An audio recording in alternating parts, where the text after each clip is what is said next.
welcome to the sideboard here at the StarCityGames.com Team Constructed Open here in Atlanta, part of the SCG Tour, brought to you by Ultimate Guard and Exploit. I'm Nick Miller alongside Tannon Grace, Harlan, Kevin Jones, the daddy. We've got a ragtag team here. You guys have played most of the team opens, but this is the first time bringing you all together. Who's like the rag and who's the tag in this team? Well, what is ragtag about us? Our team is great. All right. Kevin and I have played together before. But this is the first time you guys have been together. I'll leave you on to figure out who the rag and the tag and the team Well, obviously is. Tannon's the rag and we're the tag. Yeah, we're the he was we the play third. together all the time. We're the tag team. All right, tag team and really, it's all Brad and Brennan's fault for going to Japan and playing in a Pro Tour. But Yeah, that's actually happened with our teams. Okay. You know, they usually play with Brad Carpenter. So we're not discussing how turns of phrase have become a thing. Will I actually answer the question? Yeah. So they usually play with Brad Carpenter, and he's unavailable this weekend because he's in Japan or something, playing on the Pro Tour or something like that. Nonsense. And I'm usually on Team Dapper with Todd Stevens and Brendan DeCandio, and Brendan DeCandio is also in Japan playing on the Pro Tour. And Todd got enlisted by, what are they, the Bayou Boys? Oh, yeah. The Bayou Boys, yeah. Big fan of everybody on that team as well. They're great. Yeah, they needed a modern player. They needed a legacy player. Yeah, it kind of just worked out very well. Yeah, this event has fallen on an odd weekend where the Pro Tour's coming up, so we have all these teams that have played together kind of splitting apart, rejoining new teams. And we have this one, which, you guys are 4-1, playing a bunch of decks that you all are kind of known to play. we're basically playing 3 of the same deck across 3 different formats. We're just all playing the same like general strategy. Yeah. It's like switch Tempo roles, oriented. have things that your opponents generally are going to be off balance against, and just figure out which thing you want to beat. I had Kalidas and Fumigate in my deck or whatever last round, and my deck plays Heart of Kieran. I don't know, it's weird. Standard is very good right now, so we're going to start off with that, and you're the standard player playing I am. Esper, Aggro, or Vehicles, however you want to call it. How'd you come to this deck after seeing kind of the results from last weekend? Well, I played this deck months ago with MGG in the Atlanta Invitational in December, but it was much different, obviously. There's many more black cards in this version, so it came in 10th in the Open last weekend in Cincinnati, 1st in the Classic, 13th in the Classic, and 5-0'd on Moto on Monday. So I was like, well, those are significant results, and this deck suits my style. I think that it's good against the control decks. Heart of Kieran is kind of being slept on right now. Aside from the splash damage from a Braid, I don't really think that people are gunning for Heart of Kieran nearly as much as they're gunning for the rest of the Monument deck, or the strategy of the Monument deck, or what have you. And people are worried about graveyards too, so there's going to be a few less shatter effects in the average sideboard, and a few more weird things like Crook of Condemnation, which they can't ever board in against you. So is this something you've been working on and have wanted, and did you guys have any feedback in the other formats, or are you kind of sticking to your own thing? There was a lot of feedback from specifically Harlan between the two of them, and mostly me agreeing with things that sounded good, because I haven't played a ton of Standard lately. But we have a team message group, that we chat in, and it came down to we were going to play Blue-White Monument or we were going to play Esper Vehicles in Kevin's seat, and they just kind of went back and forth on 4 cards generally in each deck. What do we want to play main? What do we want to play sideboard? We knew the general strategy, but the nuts and bolts didn't get ironed out until late this morning. Yeah. So. Yeah, we're just we were decided on 72 cards or whatever, and he wanted more reactive stuff. Harlan wanted more negates, fatal pushes, and stuff like that. I kind of did too. And I kind of like that idea. And I just had all the weird things that the guy who got 10th in the Open had. He had 4 sweepers in his sideboard, and I was like, oh, this is cool. I like to trick my opponents. All of these standard decks kind of transform into the old Mardu Vehicles where they just become the board Planeswalkers plus Fumigate or whatever. Yep. Right. There's a 6-mana Sorin in my side. Right. And Harlan, you've been playing this Jeskai deck in Modern for a while, so is there any question there, or were you always stapled into the No, Modern deck? I played, I think, a total of 6 games prepping for this event with my Modern deck, and we knew our team and what I was going to play 3 weeks ago. I mostly just played some Legacy to stay in touch with that because I play a lot of Legacy, and then I played a lot of Standard so I would know the format. Since I'm the middle seat, I wanted to be able to help in the games. So Harlan and I have both played Harlan's deck a ton. Sure. I think we had played a couple different 60 cards matches here or something between the two of us. I played it in Vegas, the Invitational, and the Open in Roanoke, and he played it in Baltimore, the Invitational, Charlotte. Yeah. So I had 2 Opens and the Invitational. Kevin had the Invitational, an Open, and a GP. So you we guys probably played 100 rounds. Almost. Yeah. Pretty well versed against anything. Yeah, and between the two of us, I think our win percentage is above 70%. 70 something. Yeah, it's incredible. and I think the deck is really good. And even like there's some decks that are like, man, that matchup's like nearly unwinnable. Like there's 2 of those, and then there's like 3 decks that it's like, I'm kind of a dog with it, and this deck's really popular, but it's completely winnable. Yeah, like Eldrazi Tron. Yeah, which we lost on camera, but I think I played game 1 really well, or like really tight, and we eventually fell behind. And then game 2, his hand was kind of absurd. Yeah. He played turn 2 Thought Knot, which I countered, and then he just had like a map, which I countered, and thankfully he just missed his land, and then like a Thought Knot and a Smasher and like extra and a Chalice. Yeah, just lots of stuff. Yeah, it was like lots of action. And then he lost to Boggles and like. Yeah, which was actually surprising that I played What are you 3 like supposed to pretty do? close games against He also Boggles. played against Red White Prison. Like he played against nonsense. Yeah. He's running the gamut in the modern format. Yeah. What about Legacy? Because you're a Delver guy, you played it before, doing it again. Yeah, I've played Delver in almost every single Legacy event I've ever played ever. Like, I think I've registered a basic land once in my entire life in Legacy, and I just regretted it the entire tournament. But, so I was pretty sure I was going to play a Legacy deck, a Delver deck in Legacy. Harlan has a lot of experience with it as well.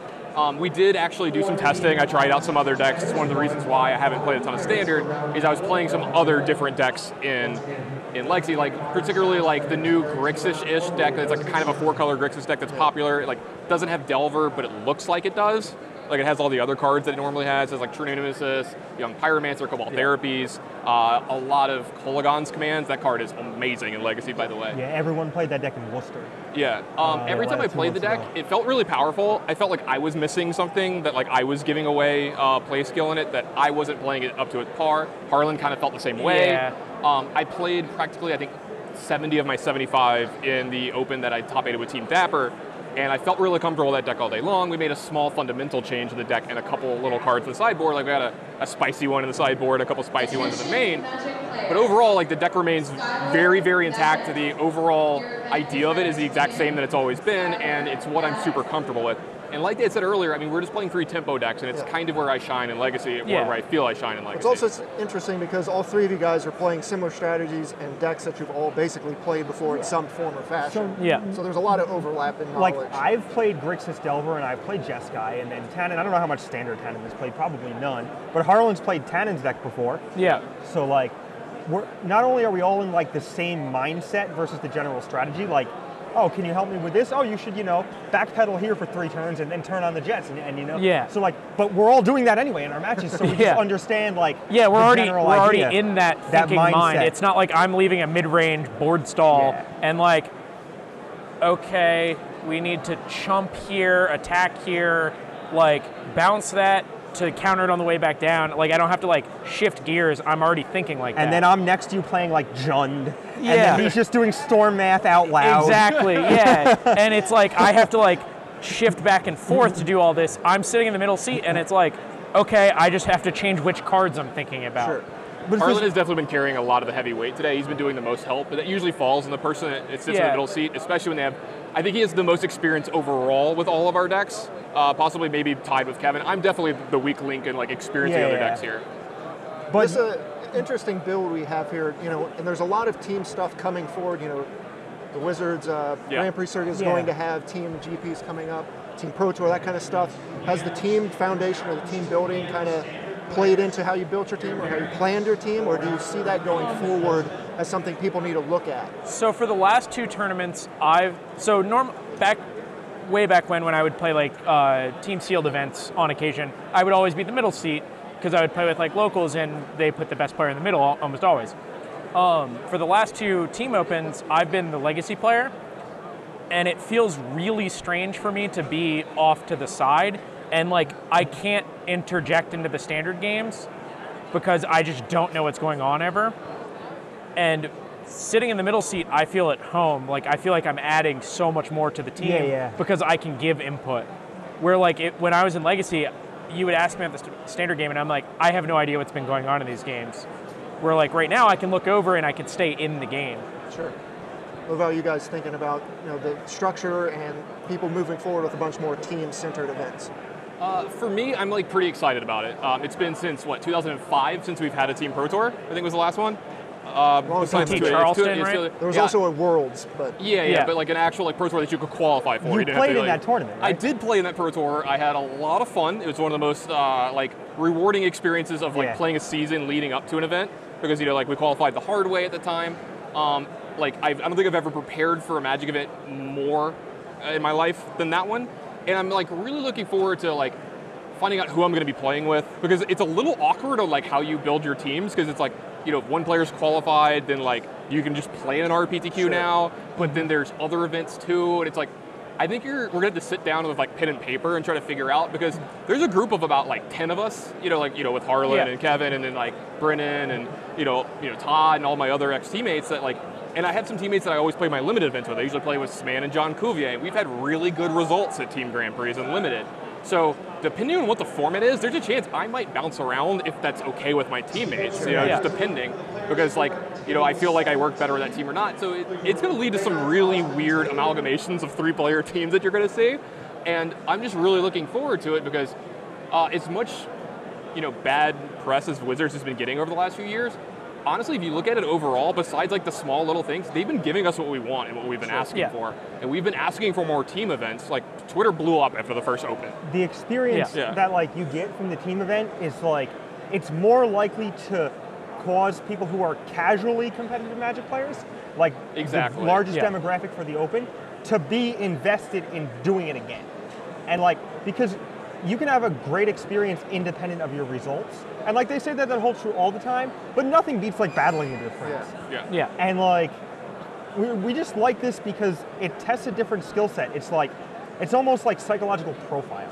It's like, can you figure out like who you should have as your third person, because you need someone who will be able to get along with you, or you need someone who will be able to like understand the dynamic that other people have, and like, you don't want someone like pointing over your shoulder and be like, why didn't you play that when you were like bluffing or whatever, So like, Tannon's a great person that we added to our little like, to our group for that reason. But the idea in general, it's just sweet, because like, if I'm, pro club level and can play in RPTQs, I can just bring like my brothers with me or something.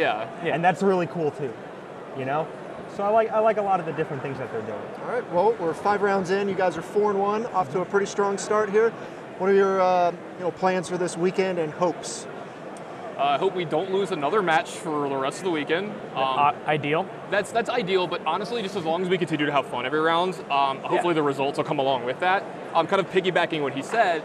Every round has been a blast, whether we've won or lost. Obviously, it's better to win. Don't get me wrong. I mean, I'm not cynical, but everyone's just got a smile on their face. Our opponents have been very gracious in defeat. We were gracious in defeat our last round. It was just, everyone's just happy to be here, and I just love every minute of it. There's such a high range of feelings that you get too. Of just like, he won his match, we're tight in game 3s, we're like cheering, chanting, one of us loses and it's like, oh my God, this sweat. I gave them both a very emphatic high five in one of my rounds. I actually apologized to my opponent because it came down to me in Legacy and I beat Lands. And if anybody's played Delver before versus Lands, you're a pretty big dog. And we had to top deck like a very, we had to top deck a very specific card to be able to win too. And we did. Just like, we hit it, get back obviously. Punishing Fire. He's like, Stifle it, kill you with Delver. He just has 1 land in play and 1 Delver in play and 1 card in hand. All right, well, let's keep the good stories coming. Let's keep the good times rolling. You guys are 5 rounds in. For Tannon, Harlan, Kevin Jones, I'm Nick Miller. Stay tuned to StarCityGames.com all weekend long for the action here in Atlanta.